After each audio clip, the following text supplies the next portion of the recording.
All right, welcome everybody. I'm sure people will keep rolling in over the next few minutes. Everybody doing okay? How's our spiritual practice going?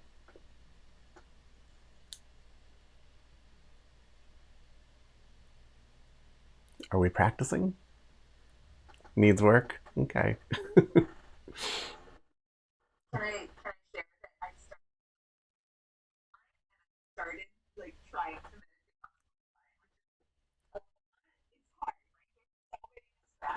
Mhm. Yeah, that's honestly. So just for the recording, someone is saying that they've been taking the L and they've been trying to meditate on the L train. And honestly, you can absolutely meditate on the blue line. Uh, One of the tricks to meditating in a noisy environment. So, just like in this class, we teach you how to listen for that little silent nothing space in between the breaths. So, like at the top of the inhale, right before you exhale, and at the bottom, right before you inhale. That little gap of space actually exists between all things. It exists even in the noisiest of environments. And if you really listen, you can still hear it in between your breaths, even when even when you are surrounded in noise. And if you just tap into it a few times, it actually pulls the silence forward. And you'll be surprised how quiet the blue line becomes. One of the things that I've always noticed in these classes, especially when I, taught them live and then I would have to go walk out to my car somewhere, is you change your environment with meditation. You literally, when you have stilled yourself and kind of kept yourself in that space, just abided there gently, you suddenly realize that the room around you, the building around you, the streets around you acquire this kind of stillness to them. I used to teach this class in a library, and the library would be very busy when the class started, but within about 20 to 30 minutes, all of a sudden the chaos that you could hear outside of the meditation room would just become completely still. And I did that for decades, and you could really, it was just palpable every single time. So I think it's a great idea to meditate out in public. Go ahead and do it, and just do it exactly the way you were taught. Find that space in between the breaths. And then if you want, you can even start finding the space in between the sounds of that are happening on the L train. You'll start to notice at the end of someone's sentence, it's like they just fall off into a cliff of silence, or in between every little bump or jostle. So I think the hardest thing about it is that your brain tells you that you're not in a place that's conducive to meditation. But if you actually, just go for it, you're going to find not only are you able to do it, but it makes all of your other meditation attempts easier because you learn to do it under those circumstances. All right, let's see. We've got some questions here. Lynn is saying, Liam, how often do you do this class? I keep checking my email once a month. I love it. Okay, so Lynn, I do this every week. And if you're on my list, you should be getting an email every single week. So if you're not, why don't you email me? But check your spam folder and maybe just make sure that that my website isn't going to spam in your spam folder. But we do this every single week. And if you ever can't, if you ever don't have the Zoom link for some reason, you can go back to that original page, that weekly meditation page on the website, and you can just put your name and email in again, and it'll automatically send you the link. So after this class, I'll update it tonight with next week's link. So if you're ever missing it, you can get it in real time that way. Okay. And then someone is saying, probably not a great question. You don't have to pursue it at all. Aside from possible physical reasons in the physical realm, does daily bouts of utter exhaustion midday have a spiritual meaning? It can.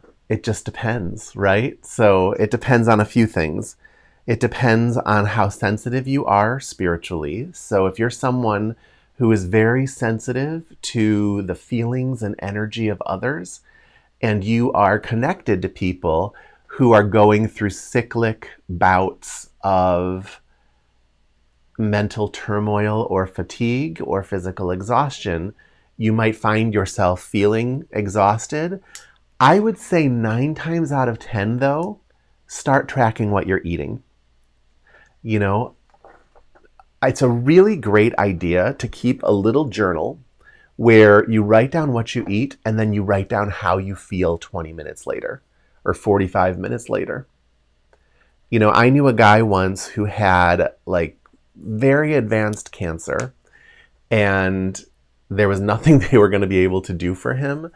And so that's what he did. He started paying attention to every little thing he put in his body just to make sure that whatever he did was making him feel better and not worse.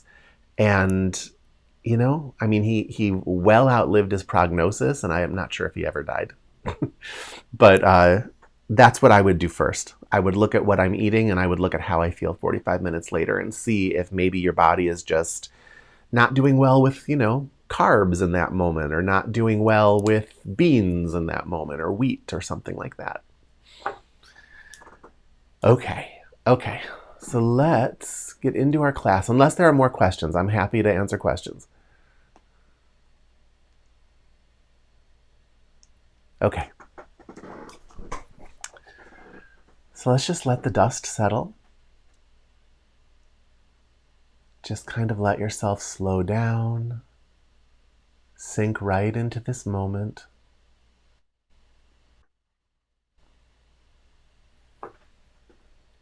I am going to put in the chat for any of you who are not on my mailing list. I'm going to give you that address.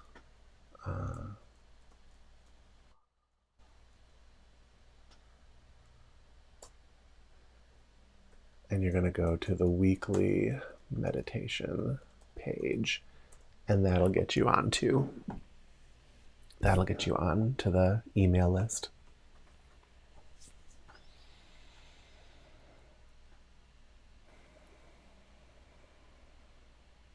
Okay.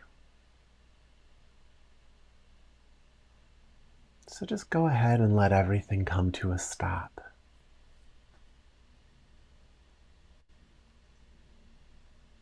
Stop reaching for happiness. Stop reaching for entertainment.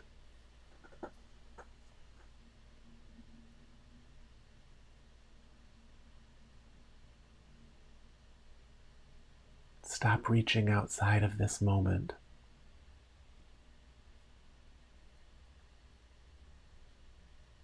Because there's nothing outside of this moment.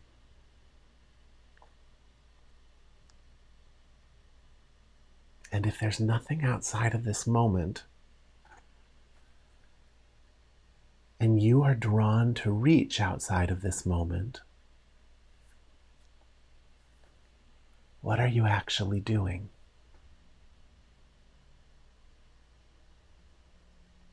If it's all right here, right now, and instead of just being with it, you are pushing and pulling at it to try and turn it into a different moment. What does that mean?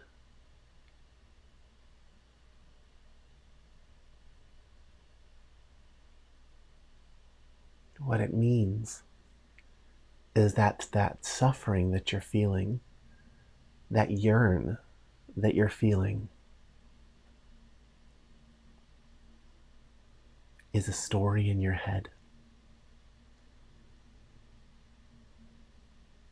It's just a story of lack. It begins and ends with you. You are leaving this complete, fulfilled moment to go have an experience with lack. And if you let go of the reach, you'll find everything you're reaching for is already right here. But if you don't let go of the reach, you'll never find what you're reaching for. Because that reach is a story you're telling yourself about what this moment is missing. That reach is an overlay that you're putting on this complete moment, an overlay of lack, an overlay of not good enough. And it's a story.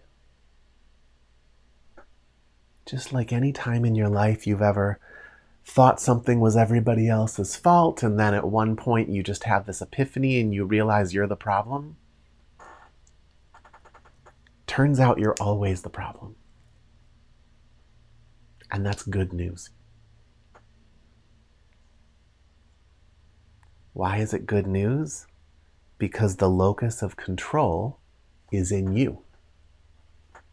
If you're not the problem, then that control is outside of you, and there's a lot less you can do about it. But any of you who have been attending this class for a while knows that you can show up for a class like this a total mess. And then at a certain point, the entire world just falls into balance for you.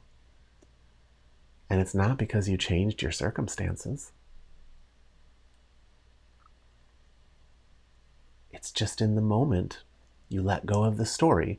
You allowed someone like me to direct your attention back to something real.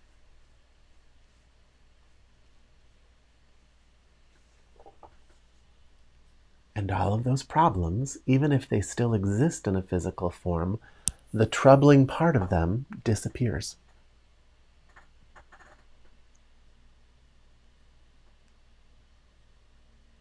The troubling part of them begins and ends with you.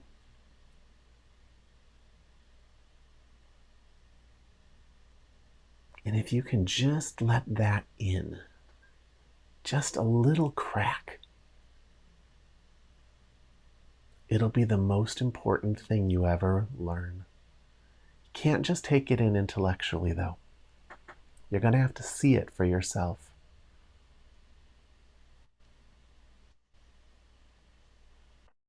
I can take you into a place that's more comfortable, but you're the one who has to draw those causal lines. You're the one who has to recognize what that implies and then reproduce it during the week.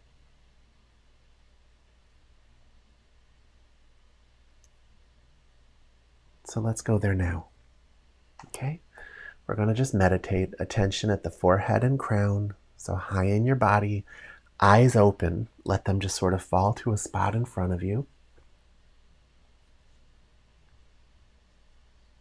And from there, you're just going to begin watching the breath. You're right there with the breath. And when the mind comes in to tell you that's not enough, to tell you there's something else you need to be doing or looking at or planning, you're just going to let go and return to the breath. Over and over and over. Let's do that now.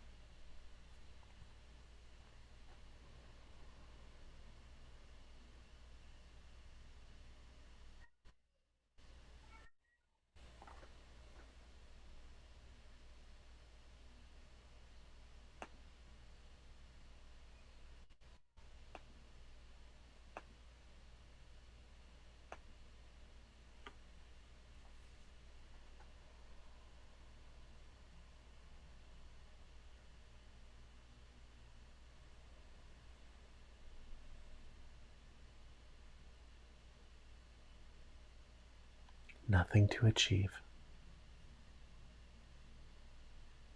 Just stop everything.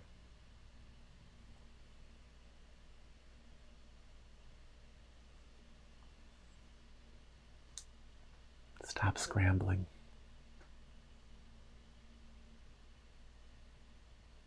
There's nowhere to get to.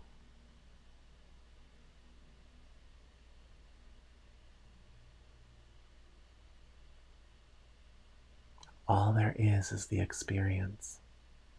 It isn't going anywhere.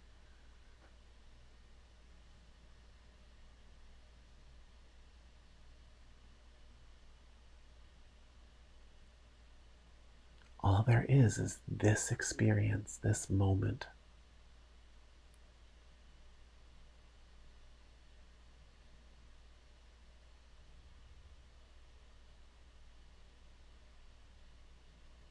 And it's not here to build anything. It's just what you are.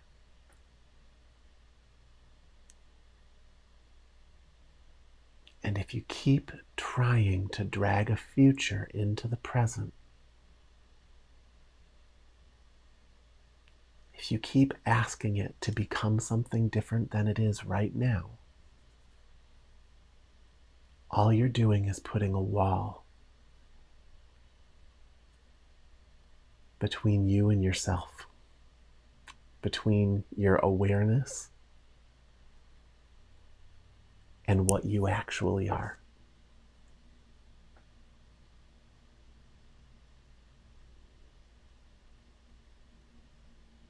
So just let it all go.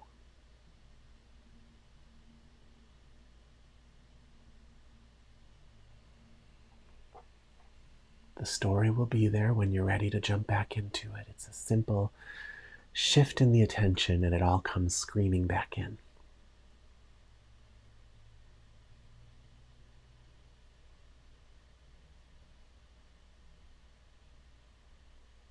And that story, no matter how much you love it or hate it,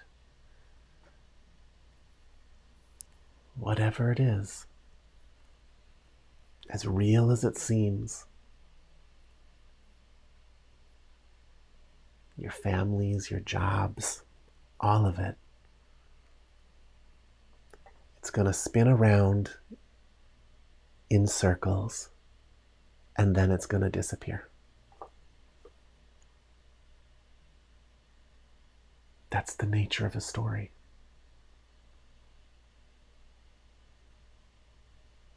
So show up for it. Have the experience.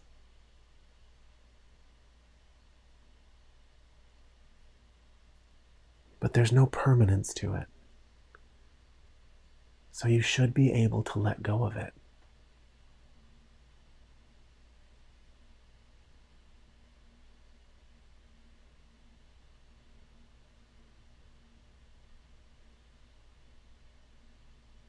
Those stories are just temporary waves and swirls on the surface of the vast ocean of what you are.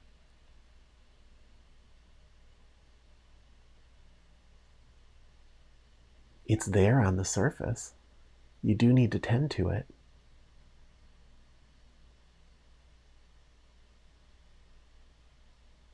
But you don't need to sell your soul to it. You don't need to sell your peace to it.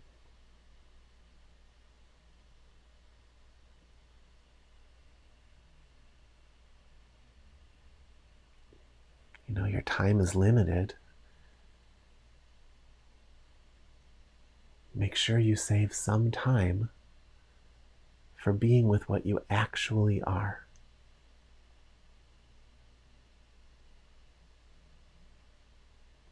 This silent, resonant intelligence that permeates your body and your entire world.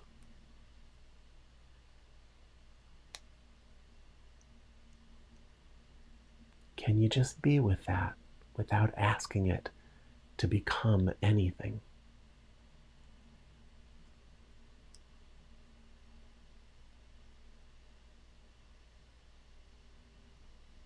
Do that now. As you breathe in and breathe out.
Let it all stop.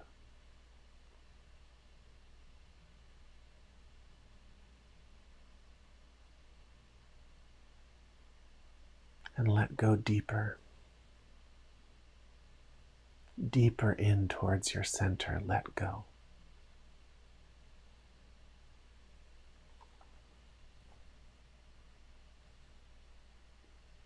Let life move through you unimpeded.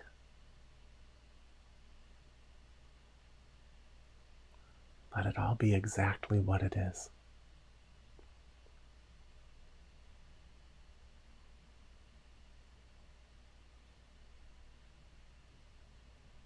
And just rest poised within that vibrancy.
Meditation,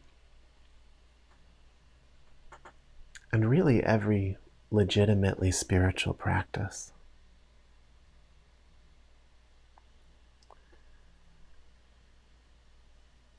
sits on the side of life that most people don't focus much attention on. I don't think anyone develops film this way, but it's kind of just like, when you order a print and you have a negative for that print.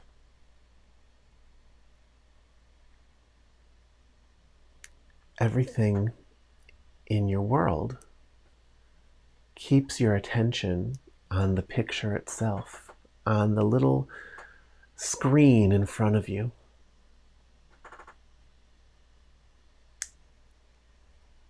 And there's just a natural laziness to the human mind where we let that be enough, right? It's enough to be entertained. And if we want a different experience, we just demand that the imagery on the screen changes. But any of you who have been meditating for a while know that there's something that happens when you stop demanding things of the screen and instead let that other side come forward.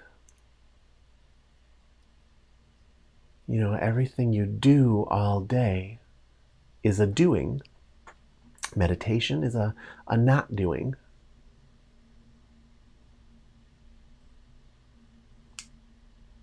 You're not even opinionating. You're not even assessing.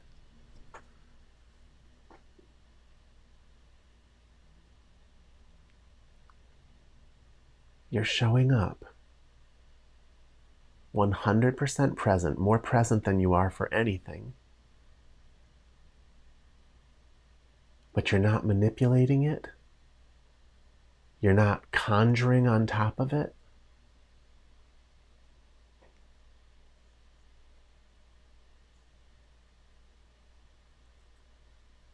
You're just letting it sit on the reflective screen of your mind.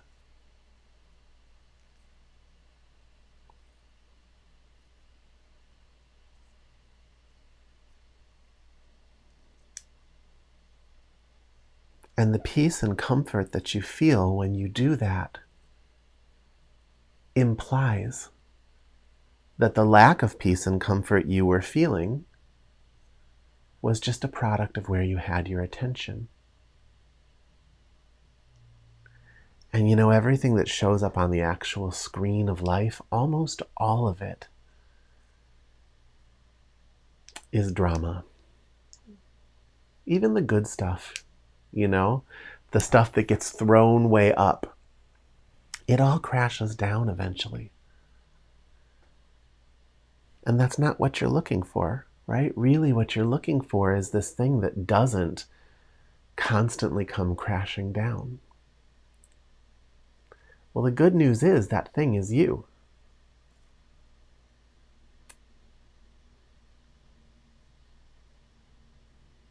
You're the only self-existent thing about you. The rest of it is held in place by an internal dialogue that jabbers away 24 hours a day. The only thing that keeps it from killing you is the few hours you get every night of deep sleep, where life literally knocks you out to force you to meditate.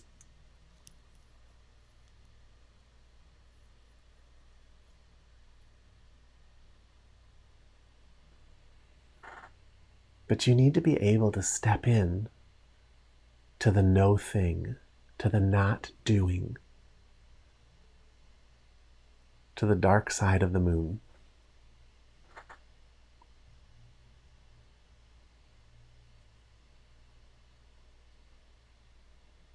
Otherwise, your sight is limited. Your ability to see what you're actually a part of is limited.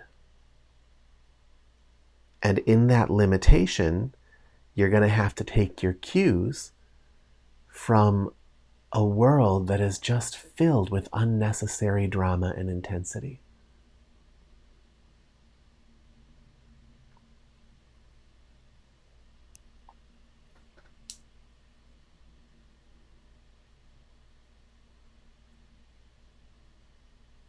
Show up for the other side too. And it's not to negate what's on the screen. That's there too.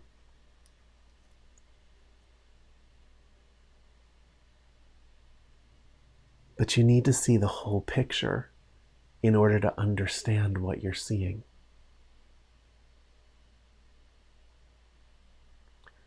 You know, when you can't see the whole picture,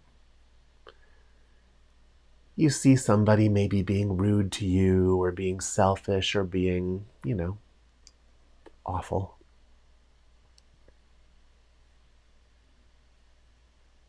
And everything you feel about them is going to be built around what you perceive them to be doing to you. Because you'll be triggered, right? And when you're triggered, it just locks you onto the bright side of the screen. It locks you into the movement and the story. Because that's where you're most practiced.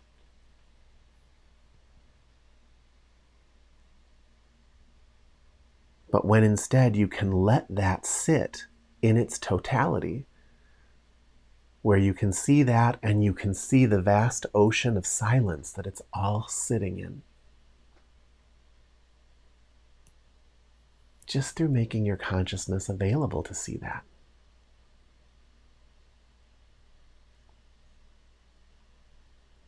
It'll look different. For starters, you won't be viewing it through the lens of your personal story. So you'll just see somebody suffering. You'll probably even see why they're suffering. And you'll see if there's something you can do to make it better for them. And then when you step out of their space, because you are in the present moment, you don't carry them with you. You let go of them and you move on with your day.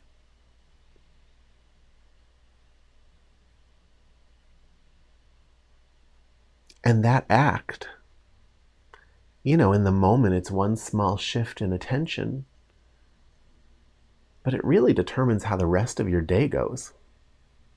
So it's really not a small deal at all. Those tiny little shifts in this moment alter the course just a little bit, so that as you keep going, you end up in a very different place down the road.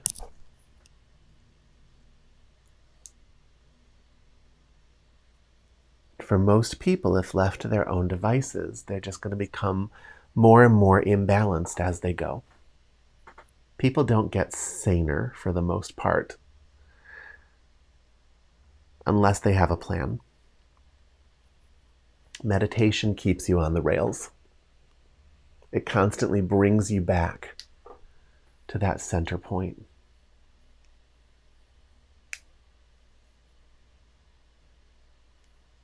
And when you really go deep with it, to a point where you can see that that quiet part of you is actually the real part of you, then your standards for life start to change. As you start going off the rails, there's just a certain line that when you fall below that line, you're just like, oh, hell no, I'm not doing that. I know I don't have to feel that way. And so you go back to your practice. In the beginning with a student, that process happens like over years. For most students. They'll be doing great, then all of a sudden I won't see them for like a year, and they left on the rails, so for a while things were good, and then they start moving backwards, and that line is different for everybody, but they get to a point where they cross over that line and they realize, I have to get back to something that was working, and so they come back. But as you keep going, eventually it really just becomes a matter of, in any given day, you don't let yourself slip past a certain point. You just get yourself back. Get yourself back. Get yourself back. And the practice of meditation teaches you that exact process, so that it quickly just gets ingrained deeply inside of you.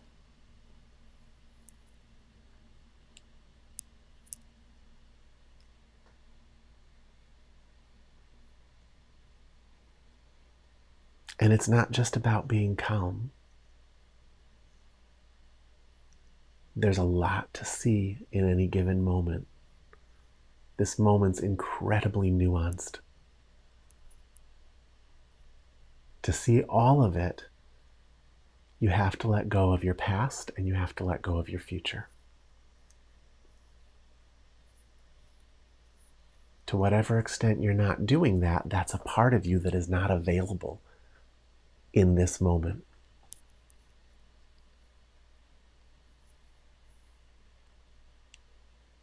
And so you get good at just letting go of everything and showing up for the fullness of this moment, the bright side and the dark side. The 2D picture and the vast ocean of silence, intelligent, resonant silence and light that it's floating in.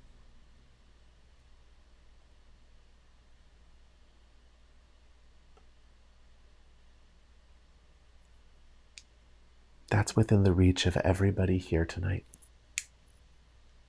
If it weren't, you wouldn't be hearing it. Life just reflects what you're ready to see back to you. And all of you are hearing it on a different level. But whatever level you're hearing it on, work with it. That's the level you're ready to work at. And if you've read too many books and it sounds trite, then you need to know you're not actually hearing it. Just means you've read too many books. Sometimes spiritual seekers, in lieu of actual experience and practice, will frenetically shove spiritual texts into their brain. And I've certainly been guilty of it myself. But it makes it so that when you come in contact with a real spiritual teaching, an actual transmission, instead of opening yourself and taking it in cleanly, a part of you says, oh, I already know that.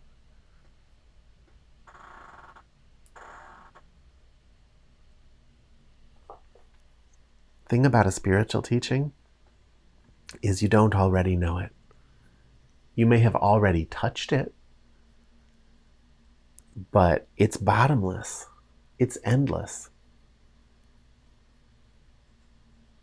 You know, sometimes I'll get students that say, oh yeah, no, I wish he would just give the advanced teachings. There are no advanced teachings. The advanced teaching is, okay, take all that stuff you think you know and actually do it now. That's the advanced teaching. Take the simplicity of what I'm handing you and give yourself to it.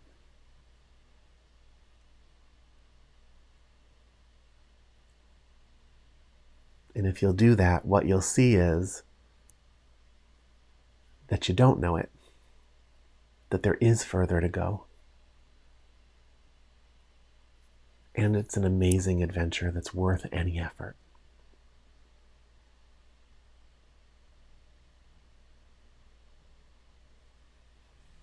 Are there any questions about that?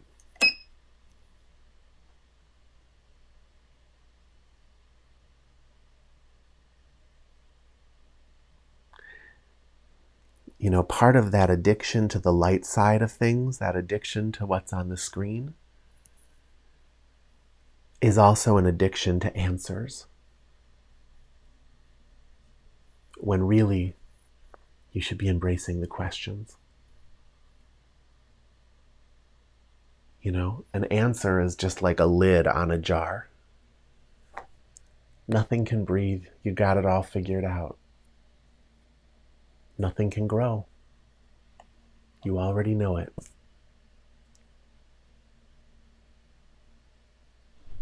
My advice is trade in all your answers for questions.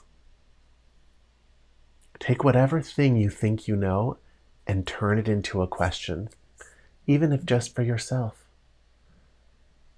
To just ask a question of yourself changes your entire moment.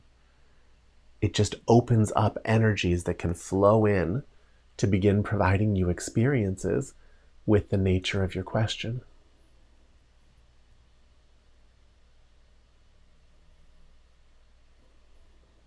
The question is the spiritual side. They're both spiritual, but the question is the side you have less experience with.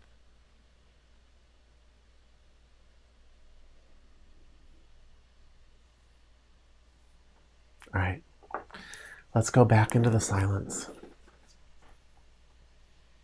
Attention at the forehead and crown. Eyes open and just on a spot in front of you somewhere.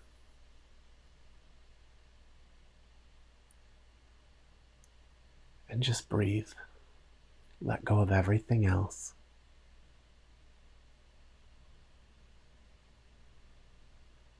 Want nothing. Just let it all be.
How much more can I let go?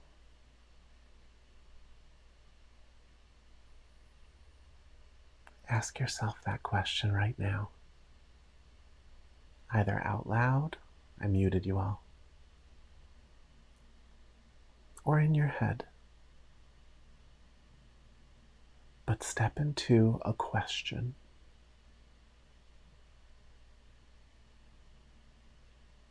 How much more can I let go?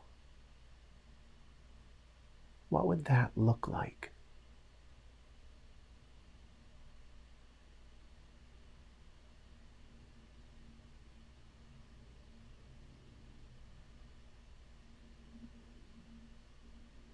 How much more can I let go?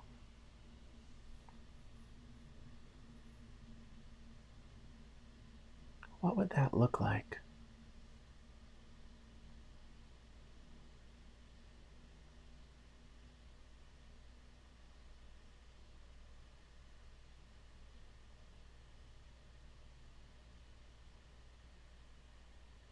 Can you feel what that question does to your energy?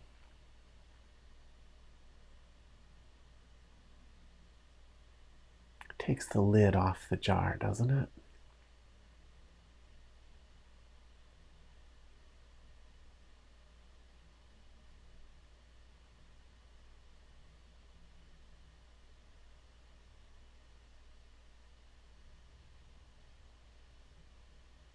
What would happen if I gave myself completely to this moment?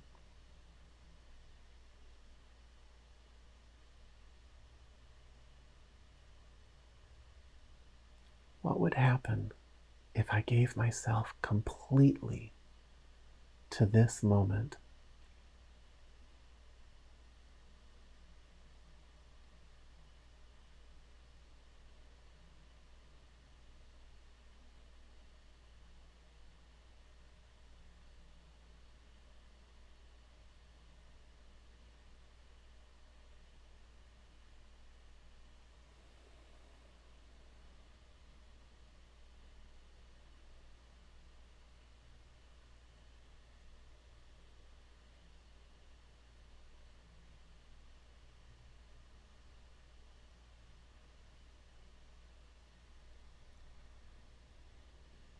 It's funny how a few simple questions change everything.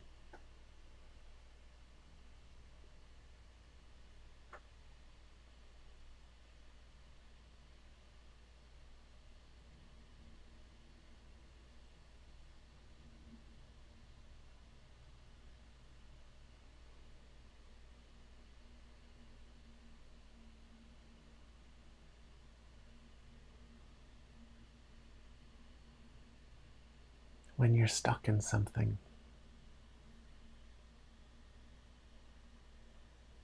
a few halfway decent questions are all it takes to start setting you free.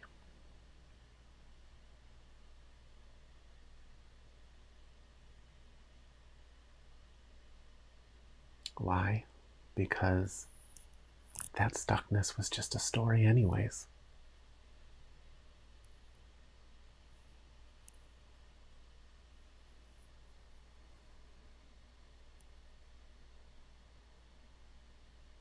Those questions assume there's an answer.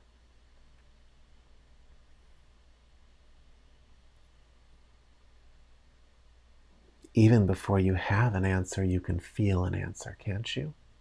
A shift in your energy body, a shift in what it feels like to be you. It's because as soon as you've asked the question, your subconscious mind starts working on it. That part of you that's always just trying to provide evidence for your beliefs, flashing evidence on the screen of the mind, dragging you into situations that confirm everything you think you know. In that moment, it stops all of that to work on a different problem.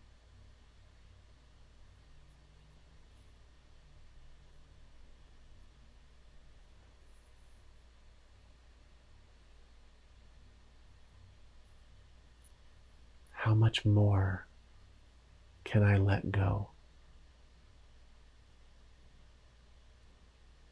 it carries an assumption that you can let go more, doesn't it? How much more? I don't know. It sets a task in motion deep inside of you.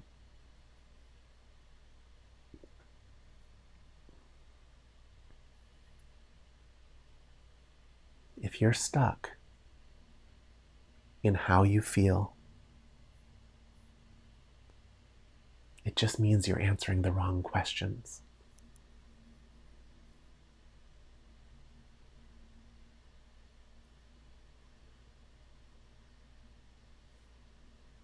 Like, why do these things always happen to me? Or, oh my God, why are they so awful?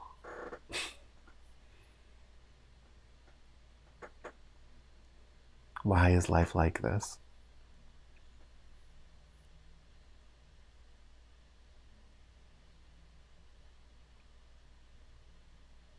Subconscious doesn't make choices. It'll work on anything you give it.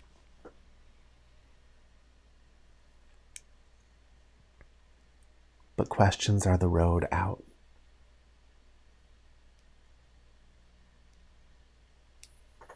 Questions are what keeps fluffing up this transient world of knowledge that we're in. Answers just pack it all down.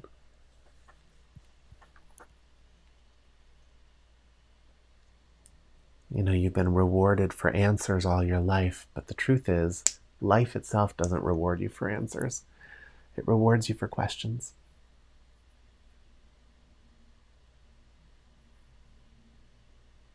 It rewards you for letting go of the obvious and taking in the other side.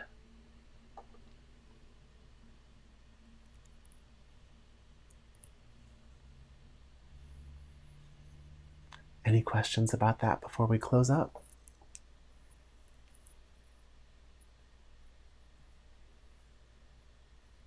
This week, at least once this week, drag yourself out of a bad state with some better questions.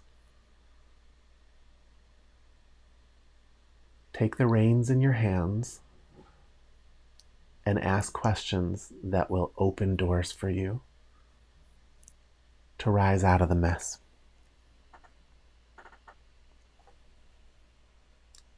You bet, Bob. All right, everybody. Have a great night. I will be here again next Thursday. Thank you. Thanks for coming.